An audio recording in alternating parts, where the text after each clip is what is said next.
Okay, so today we're doing another PC building video, and today's gonna be a fun one because you guys didn't know I recently had a person message me on Facebook Marketplace for a PC build, and they wanted to do something for $750 budget build. So originally it was supposed to be a $700 build, but of course the tax is like $750, so it's kind of a little bit more expensive. But luckily we're gonna get all the stuff on Micro Center here today, which is nice. And also, like, with this build, it's gonna be primarily focused on video editing, gaming, and those kind of things. So I went with some really good spec, and I'll go into more full detail a little bit later here for the specs, but we need to get the parts first, of course, at Micro Center, because this guy wanted to have his PC built by tomorrow. He wanted as soon as possible, so that's why we're coming here to get the parts. Most stuff I can get here, and so yeah, let's see how this goes. Online pickup? Yep, online pickup. Right here. So we should have all the parts here unless something got sold out, but I really do doubt that. So we're going AM4 for the build because AM4 is just way easier to build on right now for budget builds, and also you get a lot more performance out of it too. Originally we were gonna try to do an AM5 build, but just didn't really make much sense because it would have gone over his budget. So that would have bit kind of the issue with it. There are specs though, which looks very nice. And there goes the, what was that? What does it drop those? Hey, it's not a hard drive, right? Yeah. All right, let me just take care of this real quick.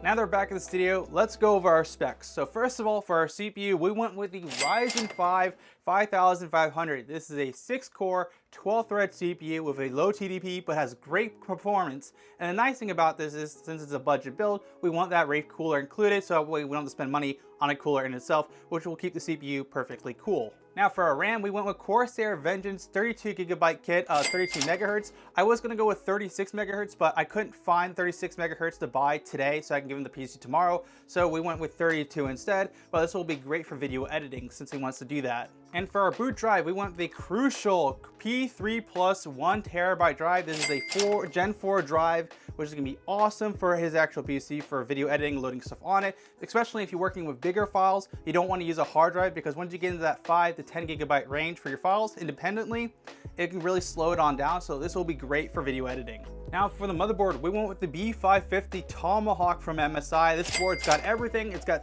two 16-byte slots, so he has one top slot for his GPU, which is gonna be perfectly good, plus also a Gen 4 slot too, and then the final 16-byte slot is actually just by 4. So if you want to slap in a capture card down the line, or maybe a 10 gigabit network card, he can actually do that with that, or even use the 1x slot on his board to actually get it a 2.5 network card installed. So there's a lot of upgrade for his actual PC setup if he wants to do anything more with this. Now for the GPU, we went with the 3060 12 gig from actually ASUS. So this GPU is perfect for video editing. A lot of people might be saying, why didn't you go with a 4060? Well, the 4060 has only 8 gigs of VRAM and has a slower memory bit bus too.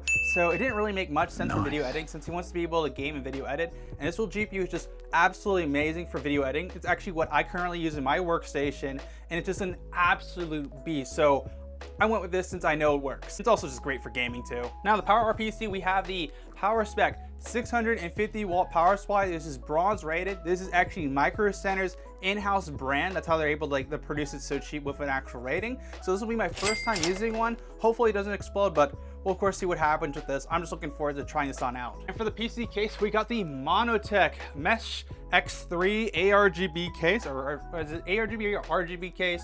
I know. This PC case is good. It has like 6 fans that come with it. We have like 2 in the front. We have 2 on top and then 1 in exhaust because it has like 6 of them, which is absolutely insane.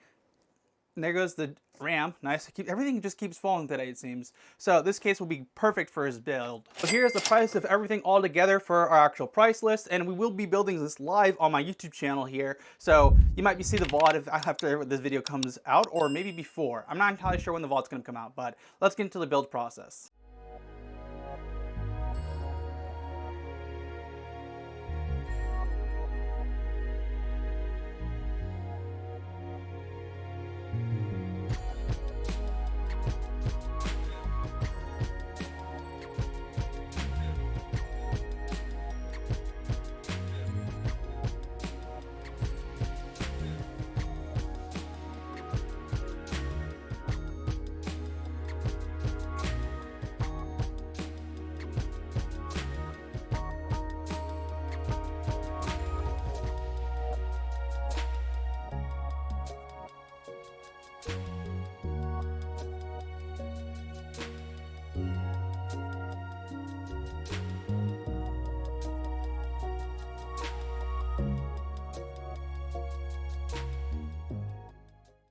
So the next thing we need to do is install drivers and also set up XMP. So luckily this MSI motherboard, as soon as I have the internet, it just said, hey, these are the drivers you need to download. So it just automatically popped up for me. So I'm installing those, which is nice.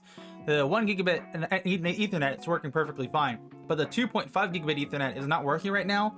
I assume after we get these drivers installed, it will just work. So we're about to find out now. Okay, the 2.5 worked. So the drivers did do it with the MSI update, so that's good. So what we're gonna do next is enable XMP, because if you don't enable XMP, you won't get the full RAM speed of your actual DIMMs. So right now we're at 2133, which is the base for DDR4. So what we're gonna do is we're gonna right click on the Windows icon, reset, and while the computer's resetting, we're gonna mash in the delete key on our keyboard so we can get into the BIOS. So while we're in here, I'm gonna of course go full screen for you guys, so that way you can see what I'm doing to make sure to get XMP enabled. So first of all, we're gonna do F7 or just click the events mode up here. While we're in here now, we're gonna go to OC settings, which is overclocking.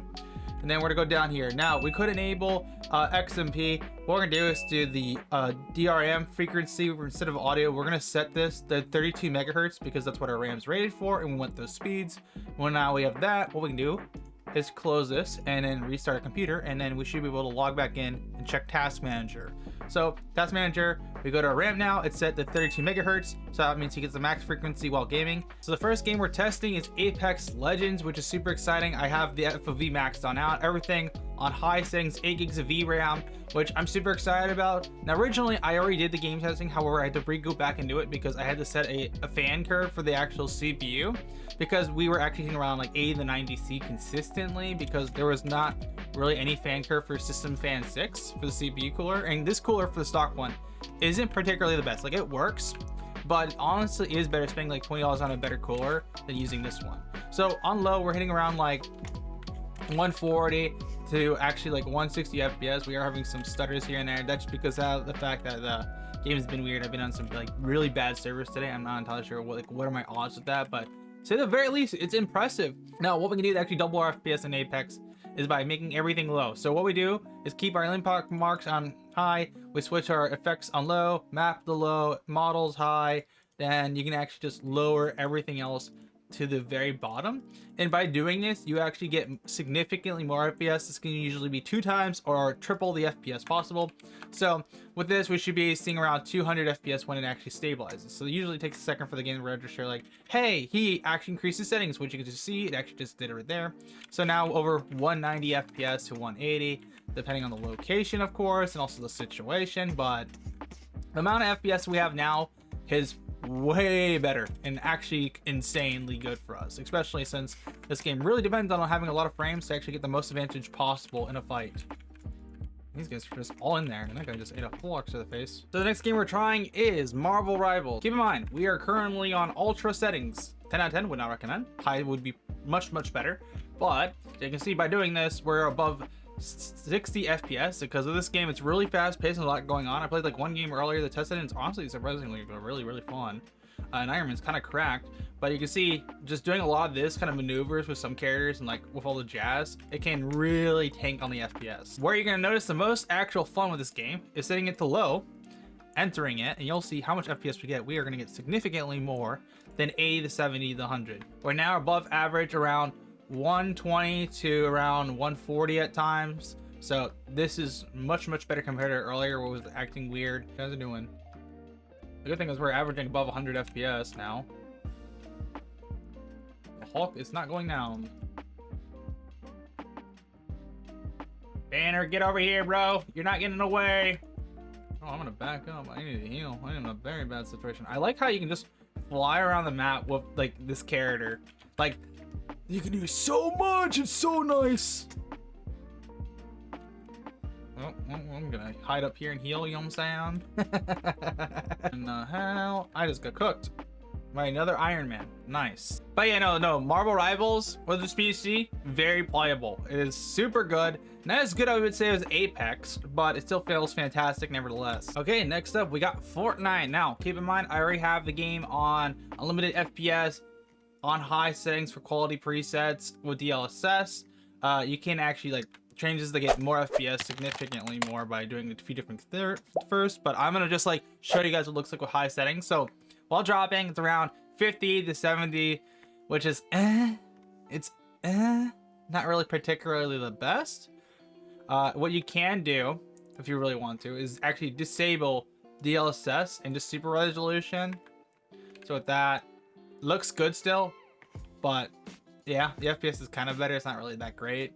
So that's something you can do, but honestly, what I would recommend you do, if you want to get as much FPS as possible with this game, you don't want to play around 60 FPS in Fortnite, what you got to do is run the quality presets on low, apply that. Then the only thing you want to actually change down here is change your actual view distance from near to like far or epic. You can do either one, but if you do these things and have DLSS off or anti-aliasing, you can see we're getting around now over 130 to over 120 FPS on Fortnite now, and the game looks pretty all right. Nothing like too crazy, but this is what the best thing you do: have anti-aliasing off, low settings, and then have actually your, what is it called, view distance at the epic.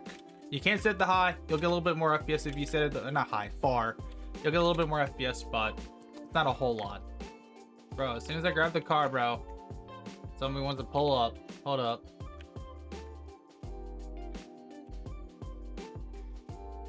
Bro's not gonna peek. Let's see, bro.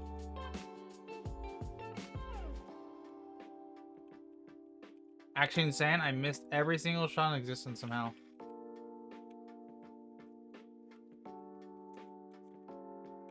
Oh my god! I messed up so hard.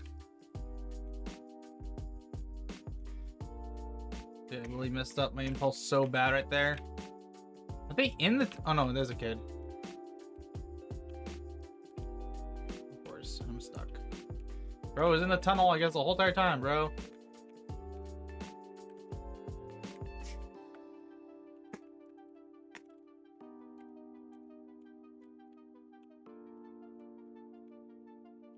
Dude, my phone, like, you know, I decided to plug in my mouse to like charge, but honestly, that's such a terrible idea, bro.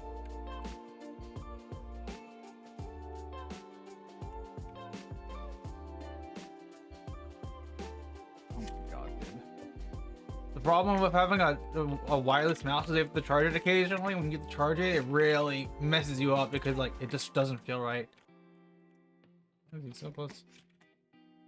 I hate the katana. My weakness, swords. I would say the PC played very good, played very well. So what we're gonna do now is go to deliver this to the guy so he can have his new PC and get his reaction. So I got your PC, also military man. Respect, dude. Dude, I thought originally you were like doing something like seriously sus for the beginning there, and then I realized like you sent me this drip later. I was like, oh, okay, he's a part of the military. Are you the Army, Navy? Air Force. Air Force? Yeah. How's that going for you? It's pretty fun. Get to do a lot of like random things you never thought you would do. Yeah, I don't regret joining. Have you gotten to fly yet? No, I don't get to fly. You have to go to school for like 6 years to be able to fly. Okay, gotcha. Well, at least you'll be able to fly if you want to use Flight Simulator with your PC. Because you can actually do that. So everything turned out, you saw the stream too last night as well where we built it, and honestly it turned out really good. I had to retest it because what happened was when I was did the PC for testing it, benchmarking it, the cooler, it was system fan 6, right? So I was like, oh, why is the CPU like 80 to 90 C, which is really hot, which it can run fine at the temps, but I was like, that's not right. So I went back and did a fan curve for it, so it now runs out 70 to 60, which is very good. But that was annoying. I had to redo all my testing for like a whole hour, so I was up till like 3 a.m. You see her? She's pretty hefty, even though it's like a light metal.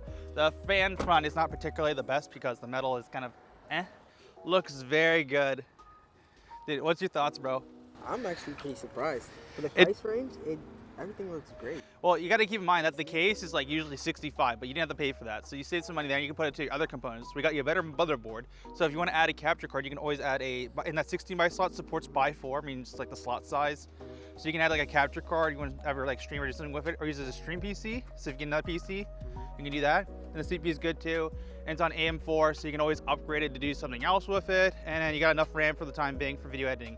I actually use the exact same GPU for video editing, not the exact model, but same one at the end of the day, and it absolutely crushes 1080p editing and 4K. So you'll be chilling for the time being, and you have a lot of upgradability. I really appreciate it. No problem, man. I'm glad you're happy with it. I'm glad I could build somebody for the Air Force. That's awesome. Oh, I can't really fist bump you because it's like hard to get in the car, but what's your honest thoughts? Are you happy with it? Yeah, actually, my friend, he was like, "There's no way," because he said his PC, well, this PC is better than his current PC. And then I have another friend who is coming up here. He said he wants to get a PC from you since he liked how mine's turned out because he was watching the stream as well. Oh my god, that's actually sick. So your boy was on the stream because there was somebody chatting with us in the stream, and I thought he might have been one of your boys, but I wasn't entirely sure either. But yeah, I'll be definitely down to build his PC. I'll give him even a discount. If depending what I have in stock, he might even save on like the case like you did here. But that was like one of those things where I'm trying to clean our inventory so I can like cut a deal for people because of that exact reason, so we can put more of their money into other things. I'll let you go. Glad you're happy with it. If you have any problems, feel free to let me know. I resetted everything, so there should be nothing with it. The BIOS should be still on 36 megahertz for the RAM, so you get the maximum frequency, and that fan curve should still be good. But you can let me know if anything comes up, okay? I'll be down to help you. All right, thank you so much. No problem, man. So the PC has been delivered, and he's happy with it. I will say, I was pretty excited to do this whole PC build because of the fact this was my first time, like, building one for a customer, and the guy was really like straight up trustworthy because he's like, here's $750 in cash, I want you to build me a PC and you got this.